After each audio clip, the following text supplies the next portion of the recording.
اعتراض صاحب، یہ جو معاملہ بہت زیادہ گرم ہو چکا ہے، 6 ججز کا خط، اس کے بعد چیف جسٹس کی وزیر اعظم کے ساتھ ملاقات اور پھر کابینہ کے اجلاس کے بعد کمیشن کی منظوری، اور کمیشن بھی صرف ایک رکنی، یعنی جو تصدق جیلانی صاحب ہے وہی اسے ہیڈ کریں گے۔ اس معاملے کو آپ کیسے دیکھ رہے ہیں، ان الزامات کو؟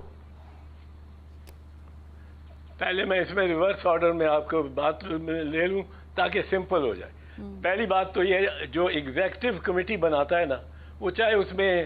تصدق جیلانی صاحب ہوں یا کوئی اور سابق چیف جسٹس ہو، جو ایگزیکٹو یعنی وزیر اعظم یا لا منسٹر یا کوئی بھی منسٹری کمیشن بناتی ہے، اس کے سامنے کوئی جج، حاضر سروس جج پیش ہی نہیں ہو سکتا، پیش نہیں ہو سکتا۔ اس کی مس کانڈکٹ ہوگی اس کے بہاف پہ جج کے بھی، اور وہ جو کمیشن اس کو طلب کرے گا۔ یہ ہمارے ہاں ایک بڑا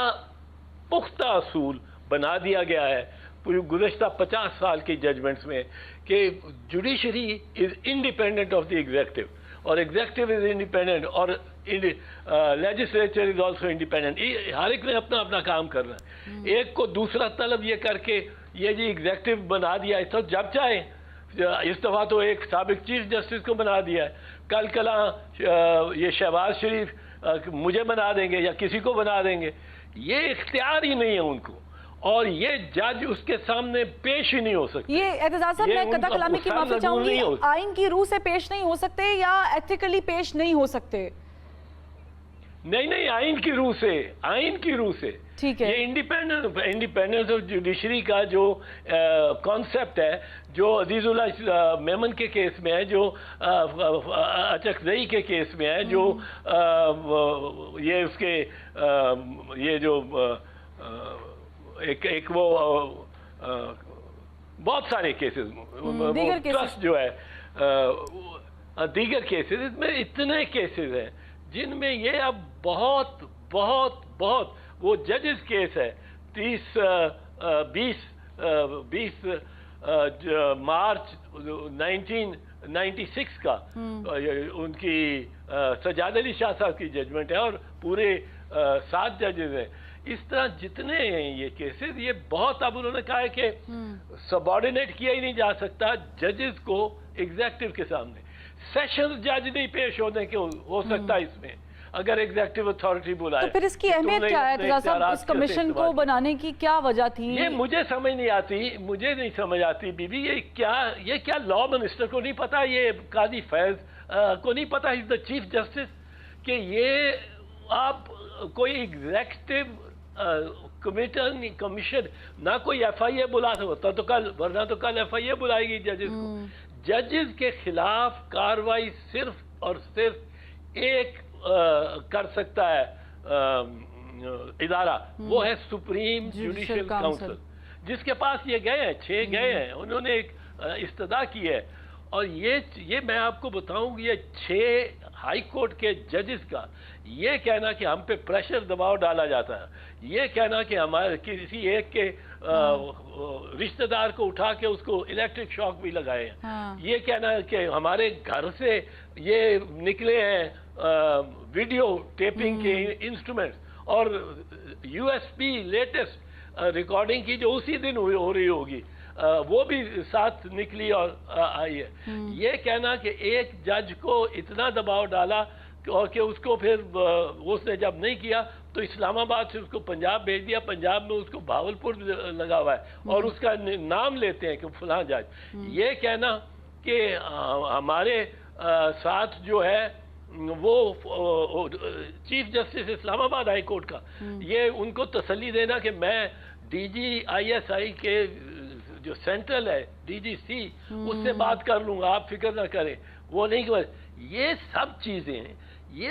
مطلب ہے یہ پاکستان میں ہو رہی تھی۔ لیکن اعتزاز حسن صاحب، یہ بالکل یہ آن ریکارڈ آ گیا ہے، لیکن میرا ایک سوال ہے، میں سمجھنے کے لیے اپنے کر رہی ہوں کہ اب یہ کمیشن بن گیا، ہونا کیا چاہیے تھا؟ اگر سپریم جوڈیشل کاؤنسل میں بھی یہ معاملہ گیا اور وہاں پر بھی کچھ نہیں ہوا، قاضی فائز عیسیٰ نے اس کو ٹیک اوور کیا، جب ٹیک اپ کر لیا تو کیا وہ 184(3) کے تحت